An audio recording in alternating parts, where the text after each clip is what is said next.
လူဗီဒီယိုချင်းလေးဆိုပြီးလမ်းထွက်လျှောက်လာပါတယ်စောစောထားလို့စောစောအိမ်လို့စောစောလမ်းလျှောက်ကြပါစို့တင်းတောင်ပိုက်စားလိုက်တာဘိုက်ထဲမှာတော့အတန်နေမြင်နေပြီပိုက်စားတယ်ဟာ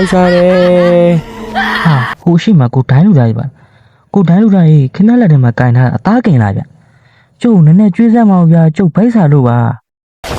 ဟာကြားတယ်ကွာဆွဲလူပြီးစားပြီကွာအိုးချက်ကီအကြီးကြီးပဲရှယ်ပဲစားပြီလာထား ဟဲ့ကောင်လူဖီအဲ့ဒါချက်ကင်မဟုတ်ဘူးအသားကင်မဟုတ်ဘူးအဲ့ဒါငါရဲ့ Vibranium နဲ့လောက်ထားတဲ့တမ်မီဒိုင်းကကွာ ကျုပ်ကတိမှမသိပဲဗျခင်ဗျားကကြိုပြောဖို့ဗျ မင်းပိုက်ဆိုင်တယ်ဆိုရင်ငါဝယ်ကျွေးပါမယ်ကွာလူဖီကခဏလေးဆော့ရော့မကောင်းလေးလူဖီမင်းစားဖို့ငါမှလူနိုင်ဥတုတ်ကြီးဆိုင်ရာငါပူပူနွေ့နွေ့ကိုဝယ်လာခဲ့တယ်ကွာမငုံနဲ့တော့နော်တိတ်တော့နော်လူလေး ဒီလူမဘောကိုဒိုင်းလူသားကြီးကစားပြီပြိုးဝါစားပြီကျေးဇူးပဲပြိုးကောင်းမကောင်းရတာရှိမှရှိစားလို့ကောင်းလိုက်တာဗျာဥတုတ်ကြီးလက်ရတော်တော်ကောင်းတာဗျာမဝါသေးဘူးတော့ထပ်စားခြင်းကြီးအမလီလန်းလိုက်တာဗျာ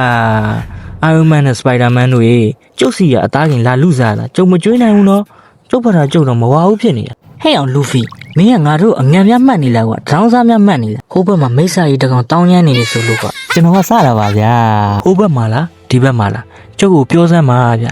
ကျုပ်ရဲ့ရာဘာလက်တီးအစွမ်းနဲ့အကောင်တွေအကုန်ချေမုန်းပလိုက်မယ်ကျွန်တော်လူဖီရဲ့စပိုင်ဒါမန်အိုင်ယွန်မန်နဲ့ဒိုင်းလူသားတို့မိစ္ဆာကြီးကိုဘယ်လိုနေနေမလဲဆိုတဲ့ဗီဒီယိုအဆက်ကိုကြည့်ချင်တယ်ဆိုရင် like and subscribe လေးနှိပ်ပေးပြီး comment လေးမှန်ပေးခဲ့ပါလို့တောင်းဆိုပါတယ်ဒီဗီဒီယိုလေးကပထမဆုံးစလုပ်လို့အတွက်လိုအပ်ချက်တွေအများကြီးရှိပါတယ်ဝေဖန်ပေးပါထောက်ပြပေးပါခင်ဗျာဒီလေးညီမလေးကိုကိုမမတို့အထူးပဲကျေးဇူးတင်ရှိပါတယ်ခင်ဗျာတတာ